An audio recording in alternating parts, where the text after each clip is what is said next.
Alright, ayan. Good morning, good morning, good morning. Good morning. Pakibati nyo nga po ang inyong mga katabi ng isang maganda at nakakapoging umaga. Di ba? Yes. Oh, amen. Di ba? Ang saya kayang gumising sa umaga na may ngiti. Amen? Ayan. So, magandang umaga po muli sa inyong lahat. Praise the Lord for allowing us to come in this place. Amen. Napakainit sa labas. Totoo po, no? But, you know, ano lang yan, init lang yan. Ang init natin sa Panginoon ay more than that. Amen? Ay more than that. Ayan. Nice to see. Ayan, na-miss ko to Ate Chicks. Hello. Ayan, praise the Lord. Ayan, kachat ko si Ate Chicks kagabi. Nabigyan siya ng pagkakataon na makapag-church today. Amen. At sa mga kasama natin sa umagang ito, good morning po sa inyong lahat. Maging sa mga kasama natin online. Ayan, pakingitian nyo nga po yung katabi nyo. At pakisabi nyo sa kanya, God knows your name. Ayan, God knows your name. So, is there any bell that rang nung sinabi nyo sa katabi nyo na God knows your name? Meron ba kayong naalala dun sa God knows your name? 4 na words? Ay, wala kayong naalala? PJ, kailangan mo atang ulitin yung preaching mo last week. First point noon ni Pastor Jerome last week, God knows your name. Amen? God knows your name. Alam niyo po, nung bata pa ako, siguro malaki na, nag-school. Bata pa naman yung height. Amen. Sa school, iniisip ko talaga, bakit kaya yung nanay ko pinangalanan akong Roxanne? Kasi marami naman na pwedeng magagandang pangalan. No, yung mga nakakailit. Maria Cristina. Sana all. No, yung mga Carol. Yung mga ganon. Ann. Alam mo, gusto ko yung pangalan na Ann. May mga magagandang pangalan. Pero sabi ko, bakit Roxanne ang pinangalan sa akin? Yung mga classmates ko po, lalo na nung high school, ang gaganda talaga ng mga name nila. Mga pang-European. Elizabeth, Princess, yung mga ganon. So, sabi ko, tapos ito pa nakakaloka yung nanay ko. Ayan. Yung sunod po sa akin, ang pinangalanan naman ng nanay ko sa sunod sa akin, ang pangalan, Filipina. Sabi ko sa nanay ko, yung nanay ko, wala na ata ibang maisip na pangalan. Totoo po yan, Filipina ang pangalan noon. Hello, Nay. Manunod yun mamaya, tulog pa sila eh. Pinay ang pangalan. Ang palayaw. So, meron pa akong classmate na may dala-dala siyang parang dictionary na may mga names. Tapos, yung names na yun, ano yung meaning? So, dahil nga hindi ko masyadong gusto talaga yung Roxanne, ngayon lang niya yung naririnig. Pag manonood siya mamaya. So, tinignan ko kung anong ibig sabihin ng pangalan ko. Ang nakalagay doon, Dawn. D-A-W-N. So, ano yun? Bukang liwayway. Bukang liwayway. Sabi ko, ito ang pinangalan ng nanay ko, no? So, sabi ko, kung ito ang pangalan ko, bakit kaya ito ang naisip niya? Nung lumalaki na ako, meron palang kantang Roxanne. Yung mga ganun, no? So, kaya po kayo, kung hindi pa po ninyo alam ang ibig sabihin ng mga pangalan nyo, kasi yung iba, hinahalo. Ayan si Pastora Juby, siya ang tagapangalan ng mga newborn babies dito.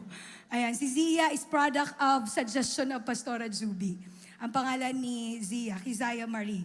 So, kung hindi nyo pa alam, ang meaning ng inyong mga pangalan, i-research natin, tapos magbalitaan tayo. So ngayon alam nyo na yung ibig sabihin ng aking pangalan. So imagine, there are billions of people in this world and God knows each name. Amen? Ganyan ka-all-knowing God ang Panginoon na pinagsisilbihan natin.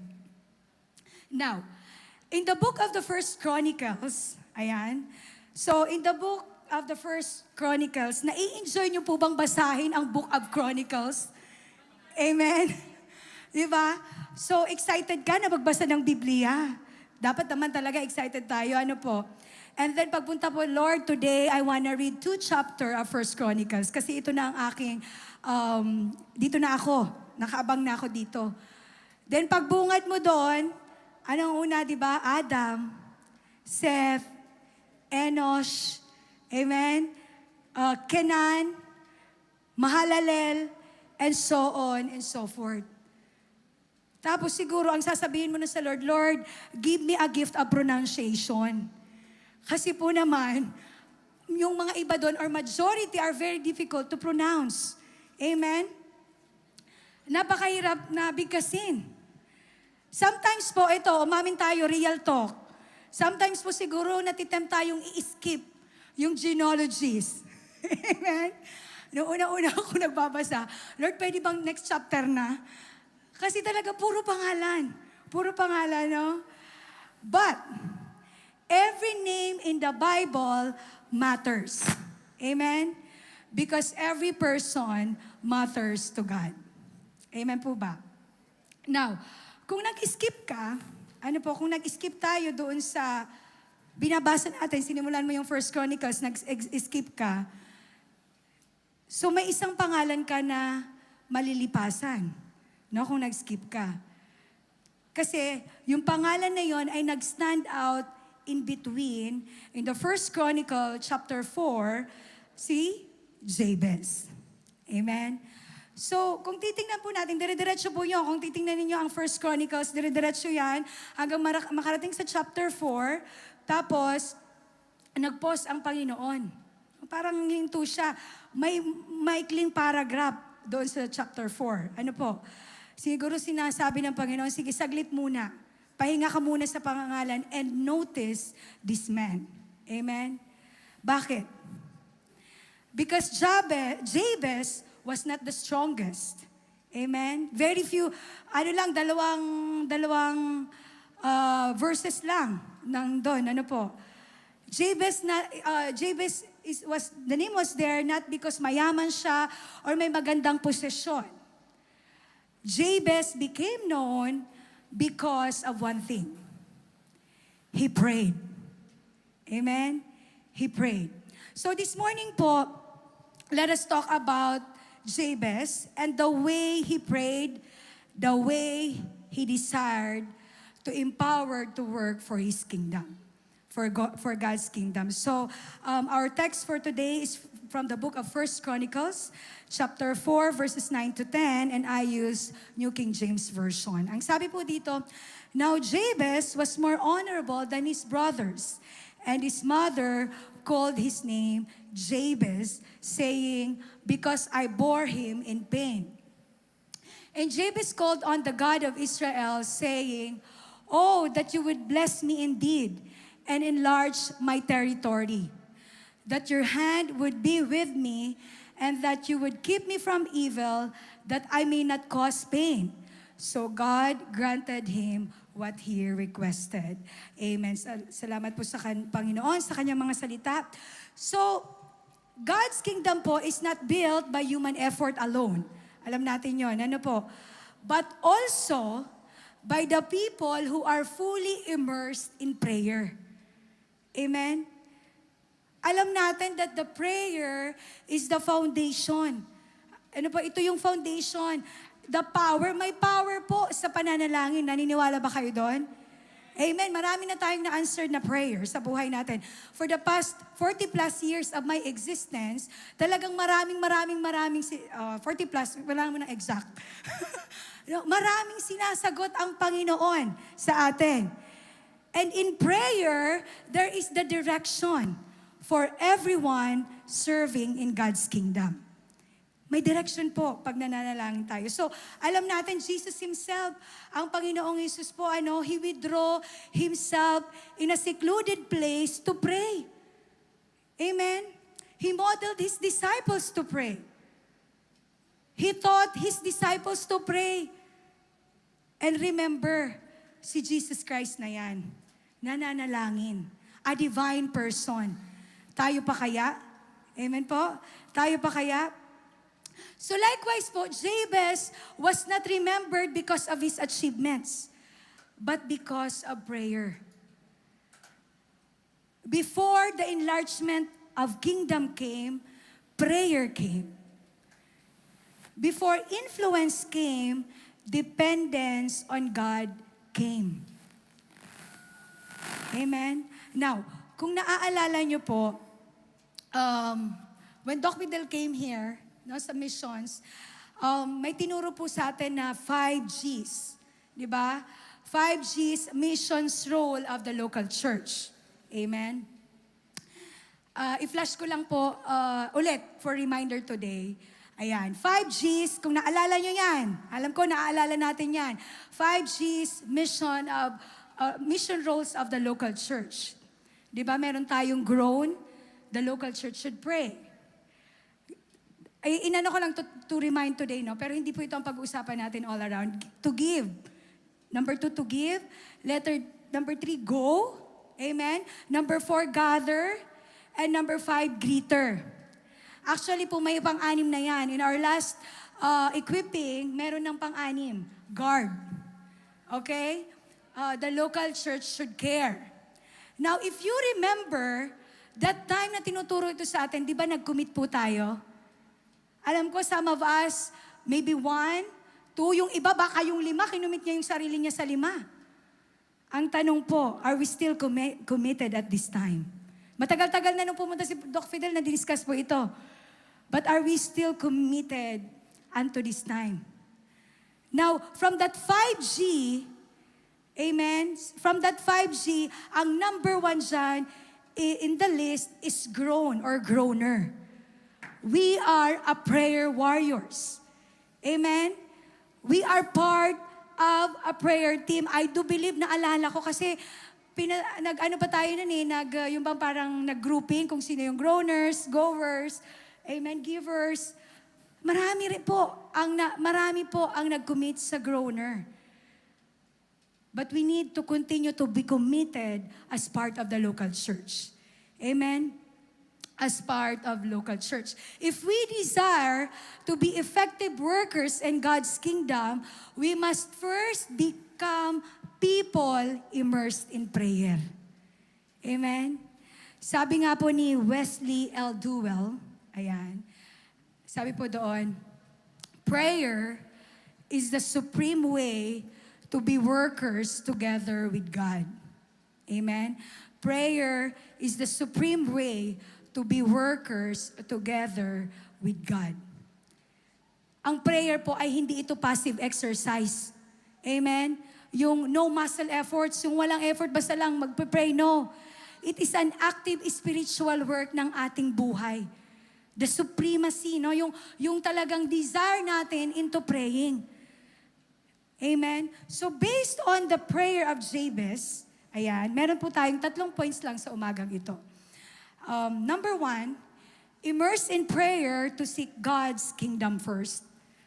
Ang sabi ni Jabez, and Jabez called on the God of Israel, saying, "Oh, that you would bless me indeed." Alam niyo po, prior to this text, amen, bago sa text na ito, binigyan tayo ng konting background nung ipinangalan sa kanya na Jabez, because Jabez was born in pain, di ba? So ang ibig sabihin ng pangalan ni Jabez is pain. Kaya papangalanan pa ba natin Jabez ang mga susunod na anak natin? Di ba? Pain. So, sa Tagalog version po, tinagalog ko yan para mas malalimin natin. Sabi doon, pinangalanan siya ng kanyang ina na Jabez dahil sinabi ng kanyang ina, labis akong nahirapan sa panganganak ko sa kanya. No? Parang ang sakit sa part ni Jabez. Di ba?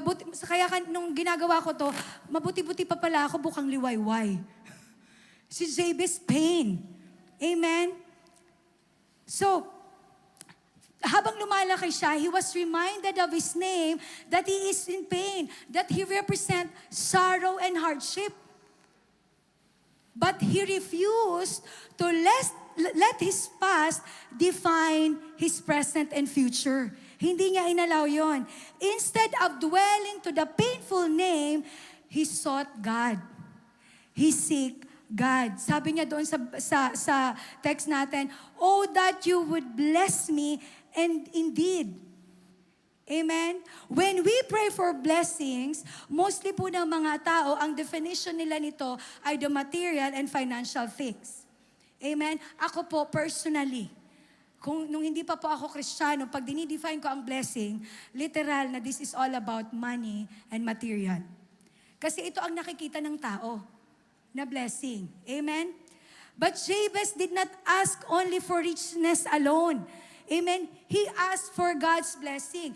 A blessing of God po, a blessing from God includes among so many. Marami po, di ba? Napakadami. His wisdom. Amen? His peace. Bibihira na po. Sa kalagayan natin sa panahon ngayon na maraming nangyayari sa labas. Amen? Lord, give us peace. It's a blessing. His protection. Our daily protection. Mapasaan man tayo. Amen? His favor. Ang daming favor ng Lord sa atin. Kung magtitestimony po nga tayo sa mga pinalangin natin, baka kulang ang maghapon na ito sa lahat sa atin na nandito. His grace. His grace is sufficient enough for us to sustain, to stay. His presence is such a big blessing. Alam niyo po kung bakit? Because other people is not anymore suiting or seeking God. Pero pag nandun ang presensya ng Panginoon sa atin, it's a blessing. Spiritual fruitfulness, napakahalaga po nito. Dahil every day is a battle. Amen? But the greatest blessing is not what God gives, but who God is. Sino ba ang Diyos sa buhay natin? Amen? Sabi in Matthew 6:33, sabi doon, But seek first His kingdom and His righteousness, and all these things will be given to you as well. The word seek, ang word na seek po dito means ipupursu natin siya diligently. Amen? Yung desiring the Lord earnestly into our lives and make Him as our highest priority. Amen? Dapat ang Panginoon po ang first place ng ating buhay. Living in a way that pleases God and the rest will follow. Pangako yan ng Diyos. Hanapin mo muna ako at lahat ng hinahanap mo, makikita mo. Amen? The rest will be given to us from our daily needs. Alam na po natin ang ating araw-araw na pangangailangan. Alam yan ng Diyos. To the blessing in fulfilling God's purpose sa ating mga buhay. Magmula sa personal natin, sa physical na pangangailangan natin, hanggang doon sa purpose ng Lord sa atin, i-fulfill niya ito through the blessings na ibibigay niya sa atin. Amen? Kaya mga kapatid, before serving, we pray. Amen? Napakahalaga niyan. Before leading, we need to pray. Before making any decisions, alam niyo, napakahalaga nito. You need to pray. We need to pray. Kami po, kami mag-asawa, dati we decide on our own, but really, prinaktis talaga namin sa buhay natin that before we make any decision, let us utter it to God. Amen? Kasi po, kingdom, ang pagtatrabaho natin sa kingdom begins in the prayer room.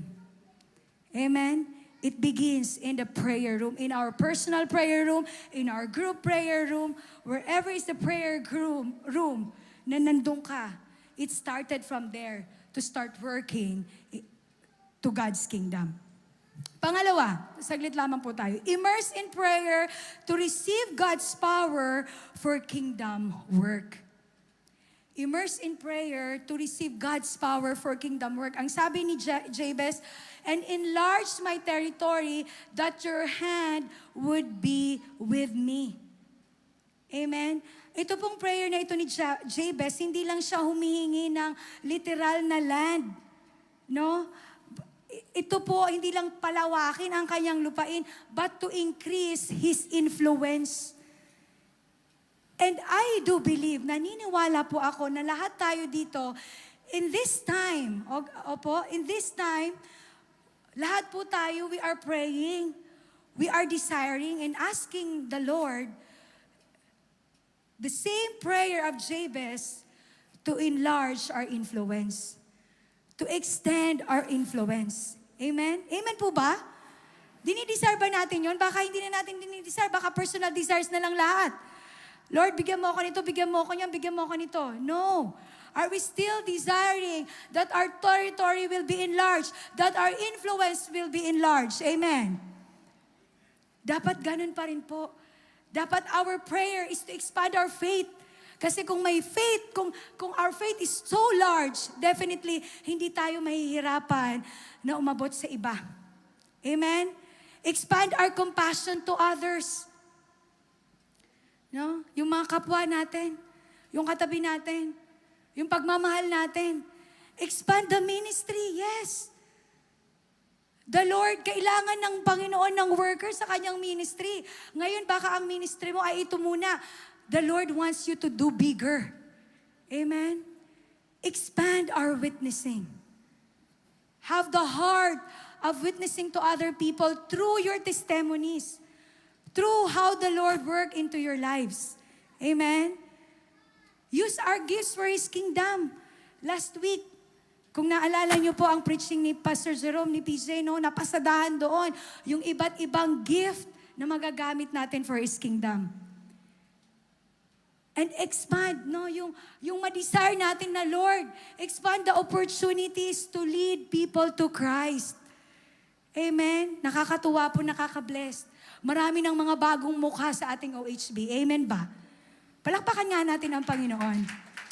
Grabe ako po ay sabi ko nga sa Lord, Lord, let your people see kung ano talaga yung leading nyo sa kanila. Kasi po, ang dami-dami nang nagbubukas. Nangangailangan lang na magtatrabaho. Amen ba? Napakadami na po na nagbubukas. So, let us have that heart of Jabez, of praying that, Lord, enlarge my influence, enlarge my territory. Amen?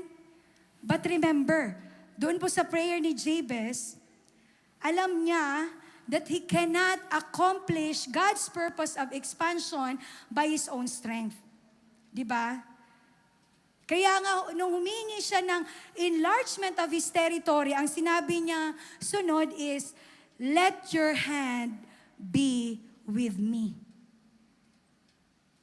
Alam po natin that a bigger assignment requires a greater dependence to God. Amen? Yun po ang kailangan natin. Kasi naman, di ba, sabi nga in the book of John chapter 15, verse 5b, ay sabi noon, for apart from me, you can do nothing.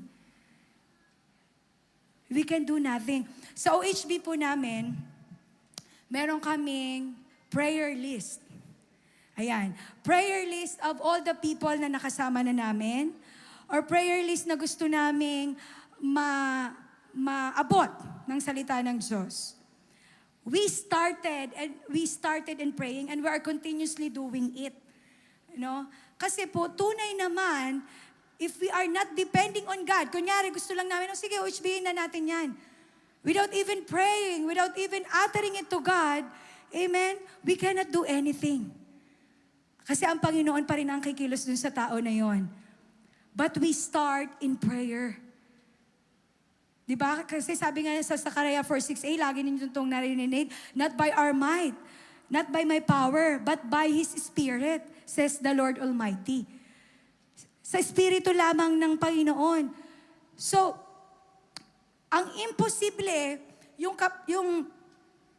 kaibigan mo, or kakilala mo na imposible mong maabot, ay posible sa Diyos, kung ito ay sinisimulan natin sa pananalangin.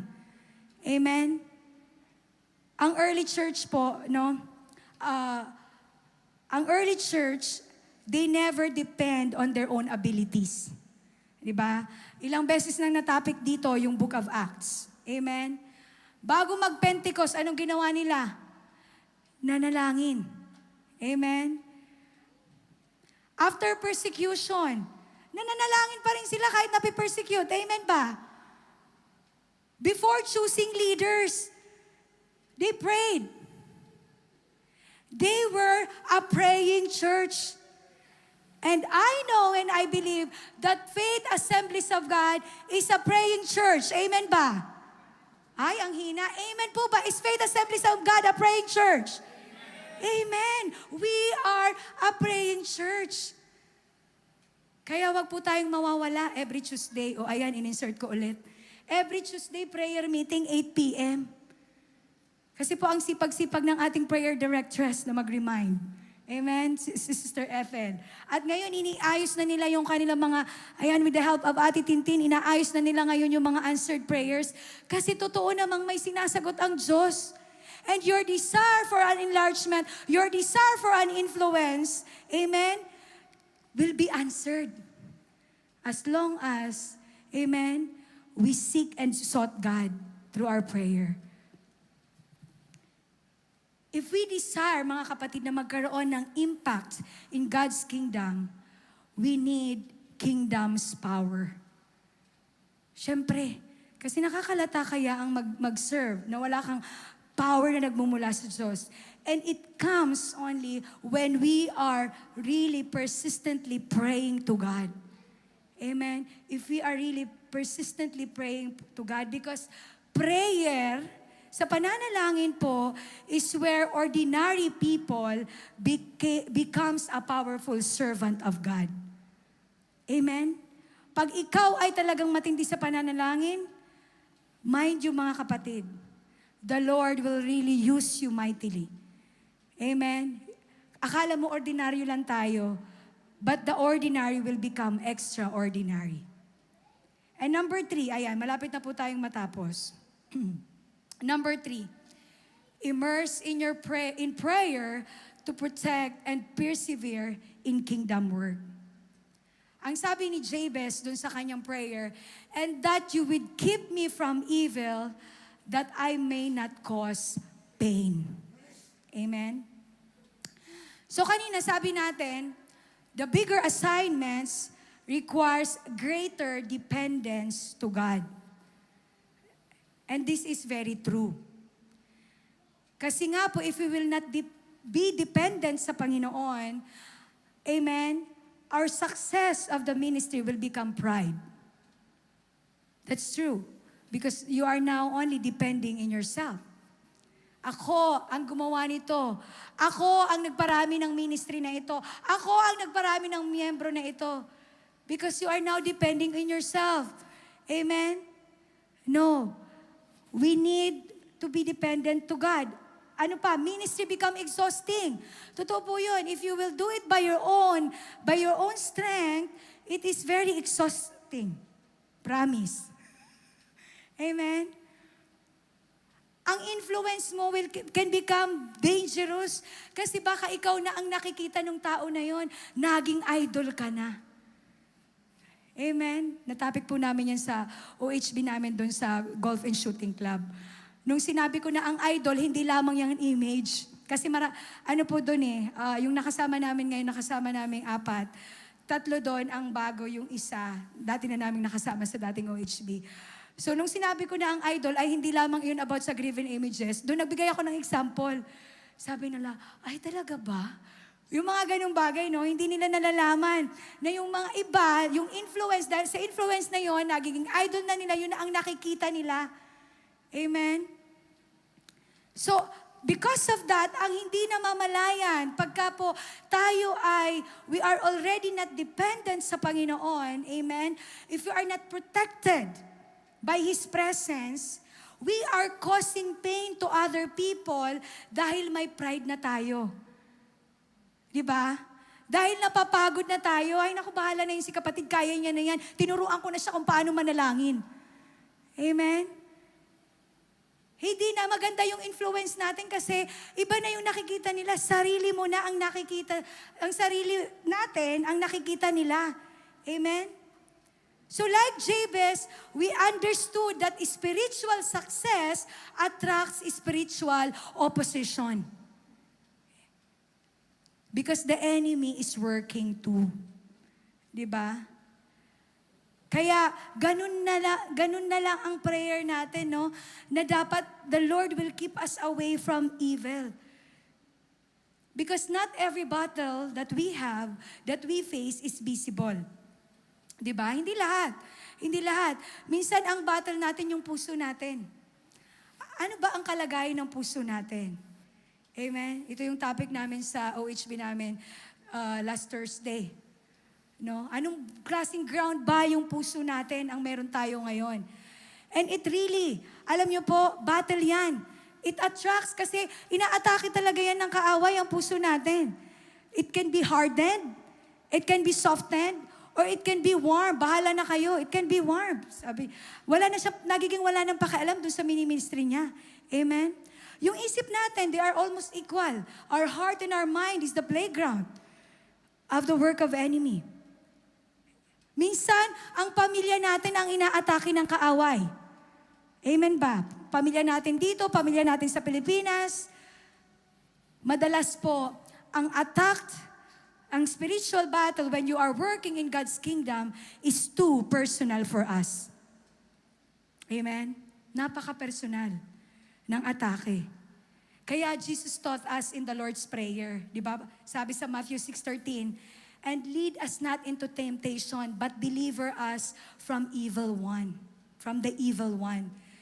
Amen? Like Jabez po, we understood the enlargement of our influence. No, ang pag-enlarge po ang pag-expand natin, ang pag-aabot natin sa iba. Our influence without God's protection becomes dangerous. Mga kapatid, really. Marami na tayong nalaman na mga ganyan. No, hindi na tinatago yan sa social media. How the other yung iba na inaabot talaga na yung nag-aabot ang nagiging cause kung bakit nagkakaroon ng nagkakaroon ng natitisod, no? Yung inaabot niya because of what? Because of that person. Nagiging dangerous siya kasi sooner or later ang nakikita na lang is yung sarili natin. Very, very dangerous, my friend. Wala si Kuya Mike. Amen? Very dangerous. Ano po? Dahil tingin natin, ako ang tumaguyod sa ministry na yan. Ako ang nanguna sa ministry na yan. Ako ang umabot sa tao na yan. Yan na po ang nai-imply ng kaaway sa atin.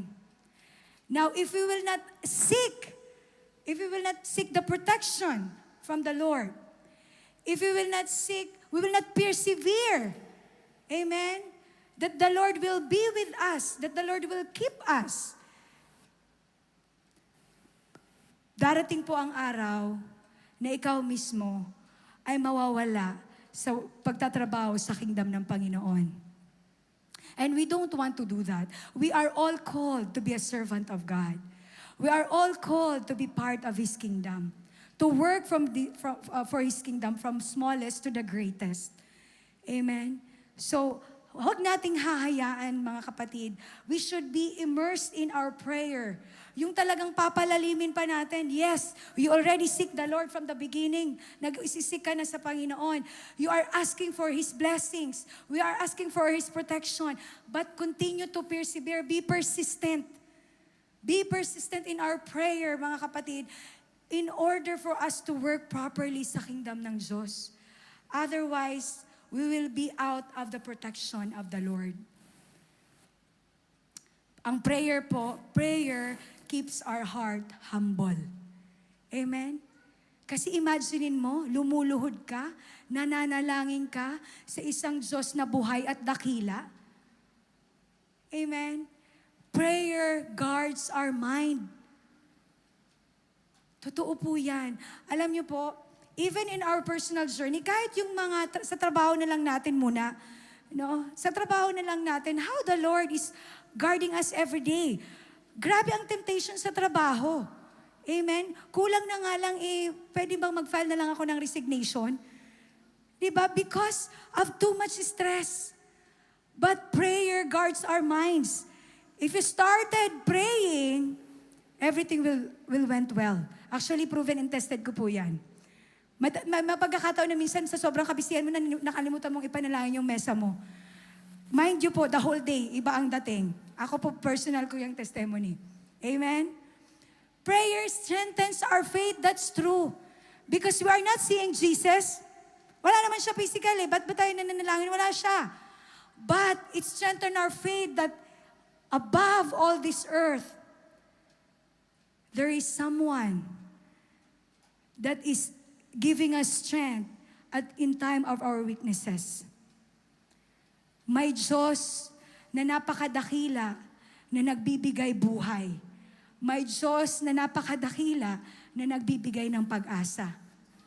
May Diyos na napakadakila na maggagabay sa'yo kung sino ang aabutin mo.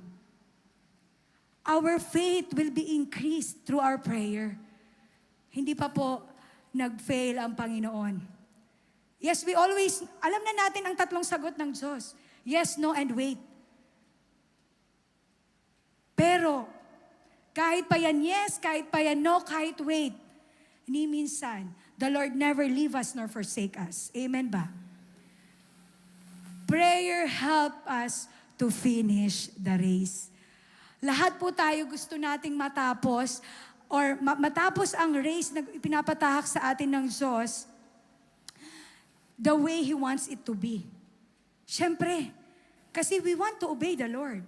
We want to obey what He wants us to do. If He wants us to influence others na hindi dito, maaring sa Pilipinas, baka dadaling kayo sa ibang bansa o kung saan man, wherever it is. Ang gusto niya ma-finish yung race natin. Amen? Prayer will help us to finish our race. Dahil kung ikaw lang talaga pipiliin mo, Lord, yung sarili ko na lang ang iisipin ko. Pero hindi yun ang tinuturo eh. We need to think others too. We need to enlarge. We need to expand. We need to influence. Amen? So, in order to finish the race, part of our system, alam ko po lahat tayo, mahilig, prayerful people. Sabi ko nga kanina, our church is a prayerful church. Amen? But in your prayer, ang isa, nag-design na natin sa mga oras na ito dahil mga 15 years, 20 years na tayo mga Kristiyano, amen, is to enlarge our influence, like Jabez. Amen? Let us rebuild His kingdom. Alam niyo po, before Nehemiah rebuilt the wall of Jerusalem, he prayed and fasted. I like that. I like Nehemiah. Yun po yung in-exhort ko last week sa prayer meeting. Nehemiah prayer and fasted bago pa niya i-build ulit yung Jerusalem. Before he finished that wall, he prayed and fasted. The early church, sabi ko nga kanina, before evangelizing, they pray. Amen? O bago ba tayo kumain, nagpipray pa tayo? Amen. Si Zion, hindi yan nakakalimot. Kahit pikit-pikit pa siya, magpipray na siya. Makita lang yung itlog. Amen. No? Before Jesus chose the 12 disciples, naalala nyo? Bago siya pumili ng kanyang 12 disciples, He spent whole night in praying. Amen? So prayer is the lifeline, mga kapatid. Spiritual life-saving of every believers and every servant of God. Ito po dapat yung lifeline natin. Ang ma-immerse tayo into prayer. Amen? Let's rebuild. Let's again, kung medyo nanghina tayo for the past, kasi nga naman, marami tayong dinaranas, marami tayong iniisip, amen, marami tayong nararanasan. But again, let us revive ourselves in prayer. Amen? Join us. Join in your group sa mga OHB natin, sa prayer meeting natin, sa lahat ng, even in your own houses.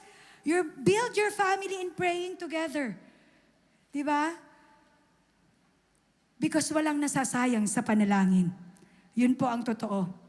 Bottom line is walang nasasayang. So to conclude this morning, ayan, tapos na po tayo.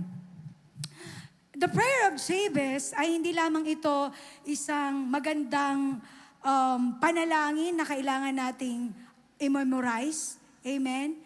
But this is a reminder na ang tunay na tagumpay, no, in serving the kingdom of God ay nagsisimula sa isang buhay na nakaluhod sa panalangin.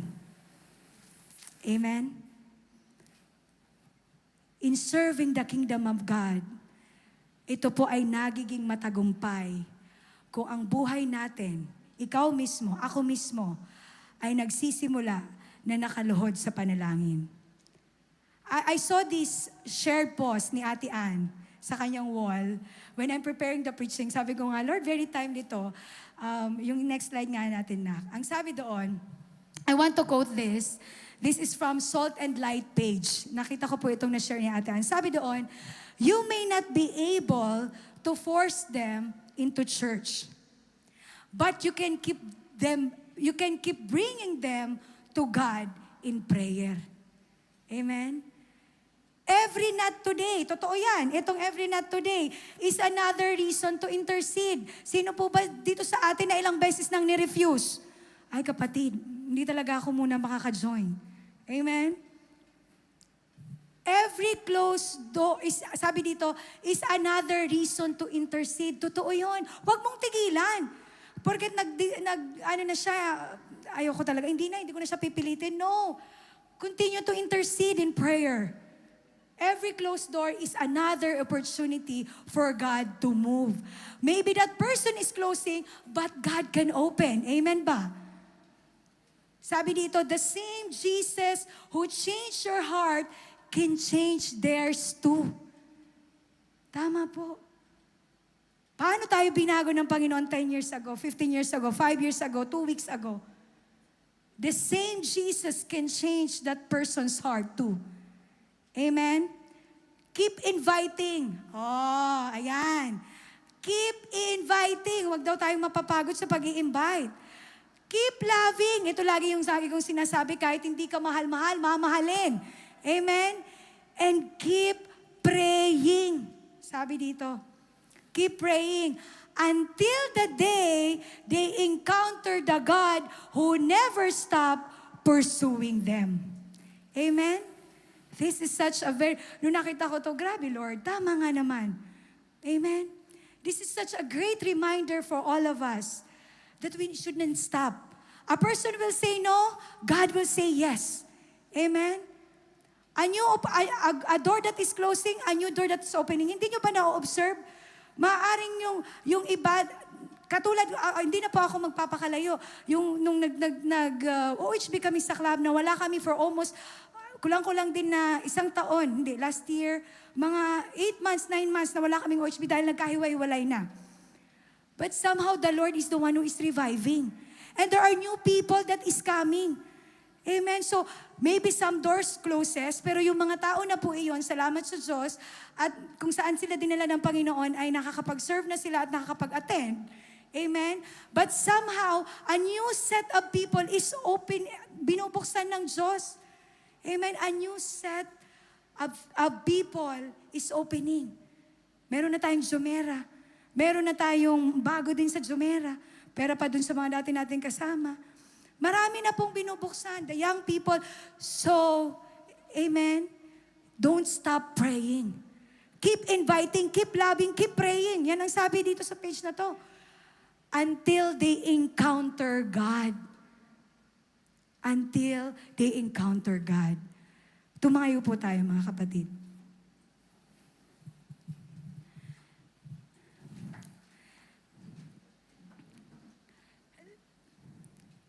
Let us not, katulad ng Panginoon that they never stop. The Lord, ang Panginoon will never stop pursuing them. Let us not stop pursuing that person to our prayers. Amen? Kasi ako talaga naniniwala ako mga kapatid. Maaring yung ibang pinananalangin nyo ay mga 5 years na. Totoo yan. 5 years na para naman, Lord, hindi talaga, para ayaw ko nang ipanalangin to. But no, the Lord wants us to be persistent in praying for that person. Diba? Naalala niyo yung persistent woman?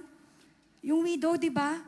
Ganon. We should be persistent in praying for that person so that that person will encounter Jesus. That person will encounter God. Mga kapatid, ang Panginoon po ay hindi lamang naghahanap ng busy workers. Amen? He is looking for prayer workers. Prayer workers. Ang sabi ni Oswald Chamber, ito po ang last slide natin. Ang sabi niya dito, prayer does not fit for the greater work. prayer is the greater work. Amen? Prayer is our greater work. Kaya maging mananampalataya tayo na hindi lamang nagtatrabaho para sa Diyos, kundi higit sa lahat, lumalakad na kasama ang Diyos sa pamamagitan ng panalangin. Amen? Dahil ang pananalangin po ay isa ng malaking trabaho para sa bawat isa sa atin. The God that we serve answers. The God that we serve is alive. The God that we serve never fails. If you have this heart to influence others like Jabez, amen, let our prayer immerse deeply sa presensya ng Panginoon. Palakpakan po natin ang Diyos. And may we call on Pastor Jerome to lead us, to close us in prayer.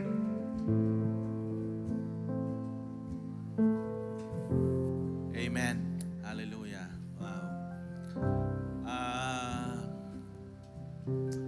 Empowered. Yan. Empower to work for His kingdom. Ang ganda po ng mga highlights. First is immersed in prayer to seek God's kingdom. Pangalawa, immersed to prayer.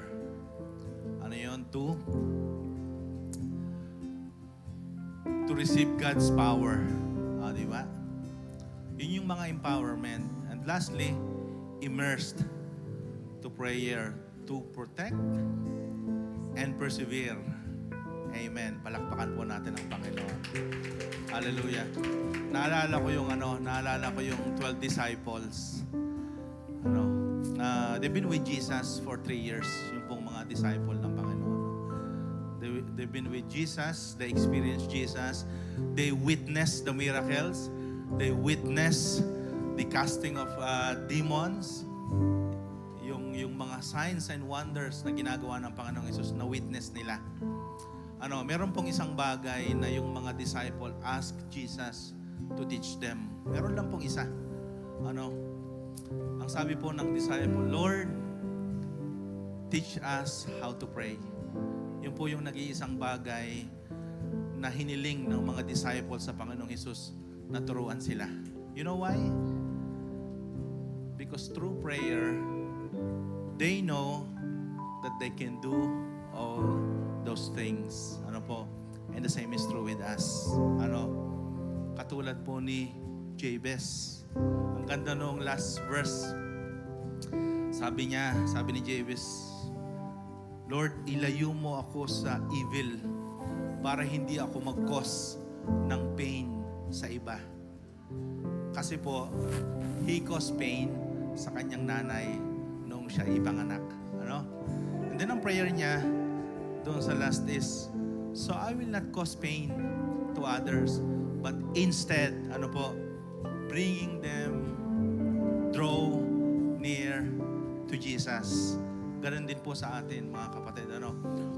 Kung meron pong isang bagay na ang isang Kristiyano ay napakagaling, kung meron pong isang bagay sa buhay ng Kristiyano na siya ay very well, yung talagang alam niya, yung bawat corner noong one area na yon, yun po yung prayer. Yun po yung prayer. This is the very breath of a Christian. Yun po yung panalangin. Ayan. I remember John Wesley was asked by a student sa isang class niya. And then tinanong siya, Sir, ano po yung mas mahalaga? Yung meditating or reading the Word of God or yung prayer? And then sabi ni John Wesley, imagine this. Reading the Word of God is your inhaling. And then prayer is your exhaling. So which one is more important? Parang pareho, Hindi pwedeng isa lang, That's the importance of that. Amen? Hallelujah. Let us pray. Lord, salamat sa iyong presensya, Panginoon. Salamat sa iyong salita. Salamat, Lord, sa iyong message. Lord, for bringing us, Lord, to the very truth about prayer.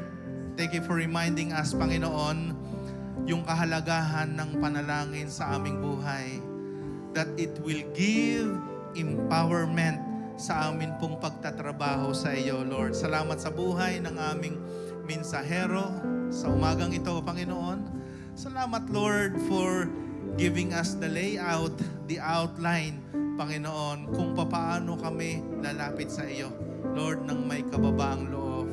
Lord, and the very reason why we are empowered, it's not because we are good. It's not because of our skills, Lord God. It is because of our prayer life, Lord God.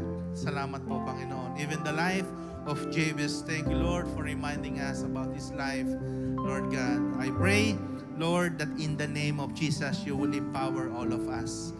Ano man yung desire ng bawat isa, Panginoon, to serve you, maybe in our own little way, maybe in OHB, or maybe by just attending OHB, Lord God, and simply listening to your word, Lord God. Lord, I pray that in the name of Jesus, you will empower all of us.